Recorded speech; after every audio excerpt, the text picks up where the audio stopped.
The desert sun of Zorath blazed fiercely over the endless dunes, turning the sand into a golden sea. Small whirlwinds danced across the horizon and the air shimmered with heat.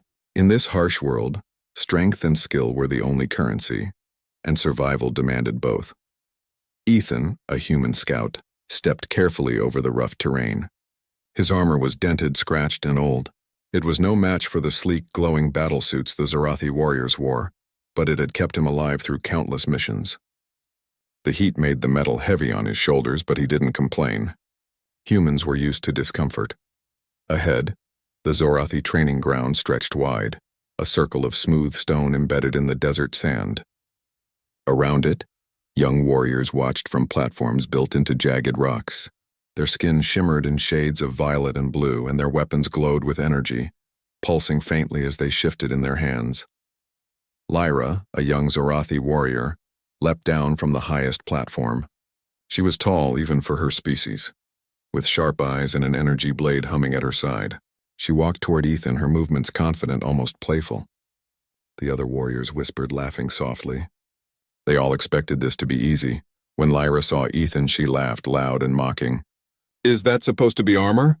she said, her voice sharp like a whip. The crowd snickered. "You look like a human scavenger trying to play at war." Ethan didn't answer. He had learned long ago that words could be weapons, but only if the speaker had strength behind them. He stayed calm, watching Lyra carefully. His hands rested near the edges of his armor, ready to move. He knew her species well enough to predict some of her patterns. Lyra swung her blade in a wide arc, testing him. Ethan ducked smoothly, the metal of his helmet clanging softly as the energy passed above him. The Zorathi gasped.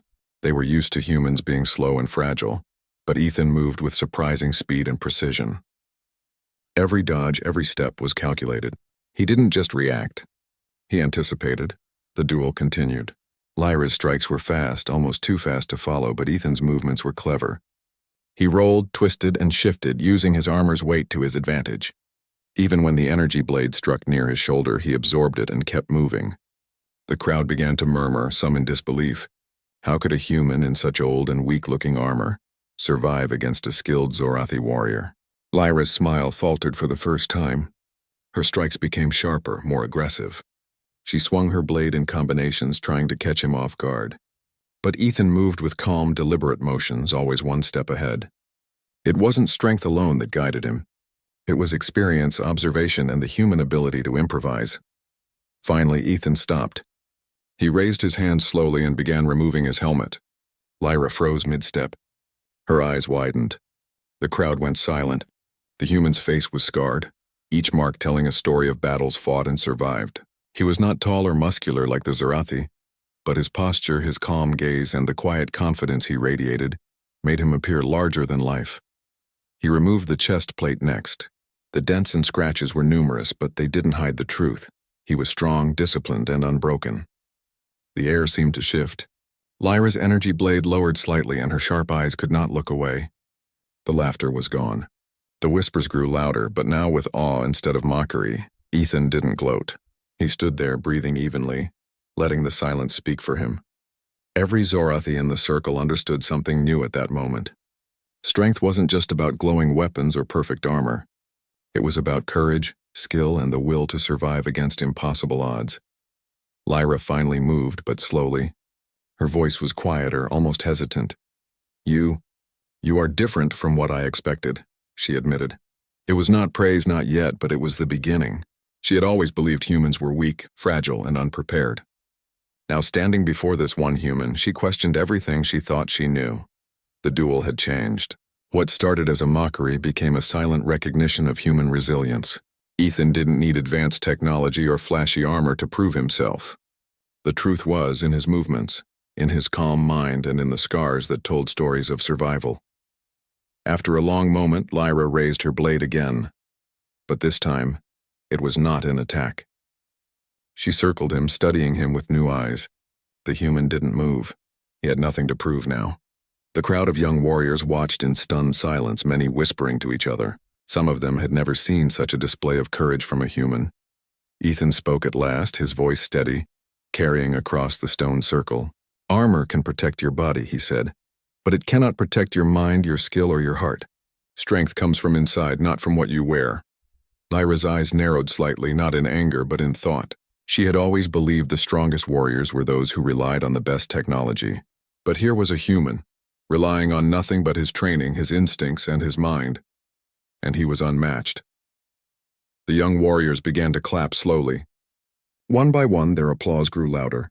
Some of the older Zorathi, watching from above, nodded in approval. They had learned something valuable. Underestimating a human was a mistake that could be fatal. Lyra lowered her blade completely and took a step back. The duel was over, though neither of them admitted it. There was a silent understanding forming between them, a recognition that this human was not an opponent to mock, but a warrior to respect. Ethan replaced his armor pieces slowly, but this time with a small smile. He had earned their respect, but more importantly, he had shown the truth of human strength. It was not flashy. It was not easy to see, but it was always present, waiting to rise when needed. The sun began to dip toward the horizon, casting long shadows across the desert sands. Ethan and Lyra stood facing each other in the fading light. Neither spoke, but the bond of understanding had begun. In a world that valued power above all, the human had proven something rare, that courage, intelligence, and heart could outshine even the most advanced technology. As they left the training ground, the whispers of the young warriors followed them. The human, he is something else, one said. Another nodded. Perhaps humans are stronger than we thought. Lyra walked beside Ethan, her pride wounded but also challenged. She had laughed at him once, thinking him weak, and now she could not deny the truth. There was much she did not understand about humans, but she wanted to learn. Ethan glanced at her and smiled faintly. The universe is full of surprises, he said simply. And at that moment, Lyra knew that this human would teach her more than any battle ever could. The desert winds howled around them, carrying with them the dust of the dunes and the promise of new adventures. Somewhere beyond the horizon, danger waited, and the unlikely alliance of a human and a young alien warrior would be tested like never before. For now, though, the lesson was clear. Strength was not just armor. It was courage, it was mind, and it was heart. And Ethan had shown the Zorathi that humanity possessed all three in abundance. The desert of Zorath had grown quiet after the sun sank below the horizon. The golden dunes now glowed in shades of red and purple as twilight fell. Ethan and Lyra walked together, the silence between them comfortable but full of unspoken questions. Each step stirred up small clouds of sand, carrying the scent of the hot day that had passed. Suddenly, a distant rumble echoed across the desert. At first it was soft, almost like thunder, but then it grew louder, shaking the ground beneath their feet. Lyra's ears twitched and she crouched instinctively. Ethan noticed her reaction and stopped. He studied the horizon, scanning the dunes. "What is it?" he asked, his voice calm but alert. Lyra's violet eyes narrowed. "Something large, something dangerous. It comes from the southern dunes. We need to prepare." Ethan nodded. He may have been smaller and human, but his instincts had kept him alive in countless dangerous situations. He knew that underestimating a predator in Zorath could be fatal. "Lead the way," he said. They moved swiftly but cautiously, keeping low and using the dunes as cover. As they approached the source of the rumble, the outline of a massive creature emerged. It was unlike anything Ethan had seen before. Its body was covered in thick scales that reflected the moonlight, and multiple limbs ended in sharp claws capable of tearing through metal. Its eyes glowed faintly, intelligent and calculating. Lyra's jaw tightened. "This is a Draxel," she whispered. "They are predators, fast and deadly. Most of our warriors would not survive an encounter without advanced weapons." Ethan studied the creature carefully. It moved with surprising speed for its size, but he noticed a pattern in its gait, a slight rhythm that could be predicted. "We don't need advanced weapons," he said quietly. "We need a plan." Lyra glanced at him, surprised. Humans rarely fought without relying on technology, but something in Ethan's calm confidence made her believe him. She nodded slowly. "Then we do it your way." "What's the plan?" Ethan crouched and drew in the sand, sketching quickly. "We use the terrain. See these ridges?" He pointed to a series of small dunes. "If we lure it into the narrower path, it can't turn quickly. That's where we can trap it. I'll draw its attention, and you strike when it's focused on me." Lyra raised an eyebrow but said nothing. She trusted his instincts now. Together they moved into position. Ethan keeping low and making calculated noises to attract the Draxel's attention. The massive creature turned toward them, its glowing eyes locking on Ethan. It let out a deep, rumbling growl that shook the sand around them. Ethan sprinted toward the narrow passage between dunes, his armor rattling slightly with each step. The Draxel followed, its claws digging into the sand, kicking up clouds of dust. Lyra watched, ready to move at the perfect moment. As the creature entered the narrow path, it tried to turn quickly, but Ethan's prediction was correct. The Draxel stumbled, unable to navigate the tight space efficiently. Lyra leapt from the side, her energy blade glowing brighter as she struck precise blows at the creature's exposed flanks. Each strike weakened it, but the Draxel roared in pain, thrashing violently. Ethan didn't stop. He ran circles around the creature, using the dunes to his advantage, always staying just out of reach.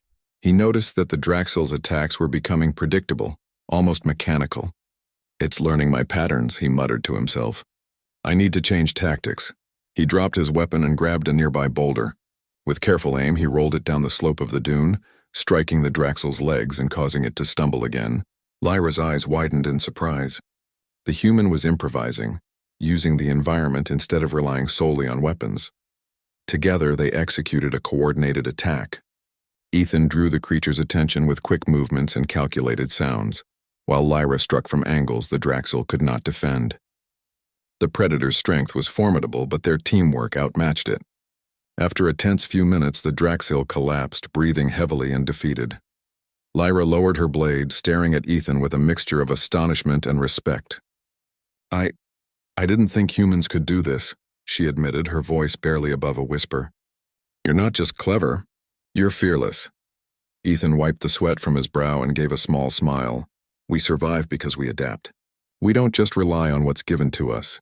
We think, we plan, and we take risks when needed." The sand around them settled in the quiet aftermath. The other Zorathi warriors had gathered at the edge of the dunes, watching the entire fight from a safe distance. They were silent, but their eyes betrayed awe. Humanity had proven itself again, not through superior armor or energy weapons, but through ingenuity, courage, and relentless determination. Lyra took a deep breath, her pride humbled. "I underestimated you," she said, stepping closer to Ethan. "I laughed at your armor, thinking you were weak. But I see now. You are strong in ways we did not understand." Ethan shrugged lightly.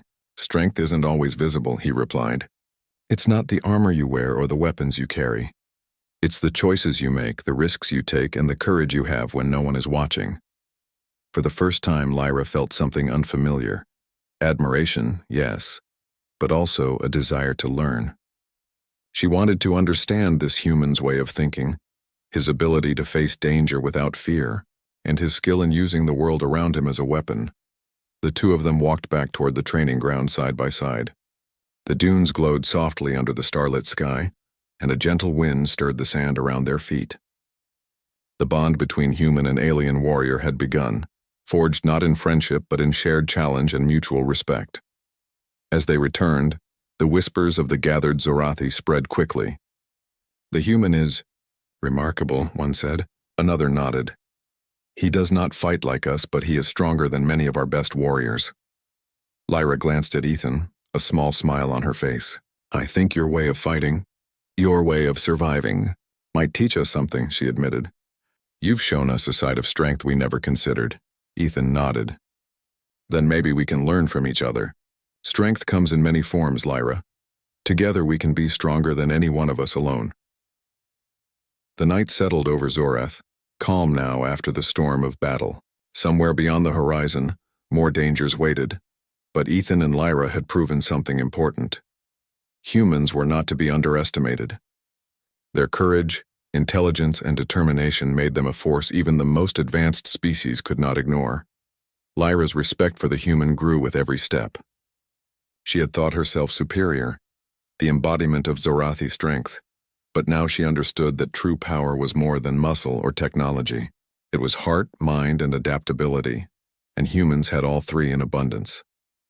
As they reached the training ground, Lyra turned to Ethan. "Tomorrow we train together," she said firmly. "I want to learn your methods.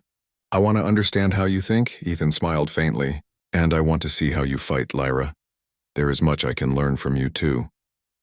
In that moment, a partnership was born, one that would not just challenge expectations, but redefine them.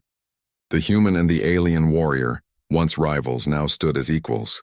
The galaxy was full of unknown dangers, but together, they would face them, combining human ingenuity and Zarathi skill to survive and thrive. The wind swept across the dunes, carrying with it the promise of future adventures. Ethan had shown the Zarathi that true strength was not in armor or energy blades, but in courage, intelligence, and the unyielding will to face whatever comes next. And Lyra, the young alien warrior who once laughed at him, had learned the greatest lesson of all: never underestimate a human. The night sky of Zorath stretched endlessly above them, stars glittering like diamonds. The desert had witnessed a human's courage, an alien's realization, and the beginning of a bond that would echo across the galaxy. For Ethan and Lyra, this was only the beginning. Many challenges lay ahead, but for the first time, both knew they could face them together, stronger than either could alone.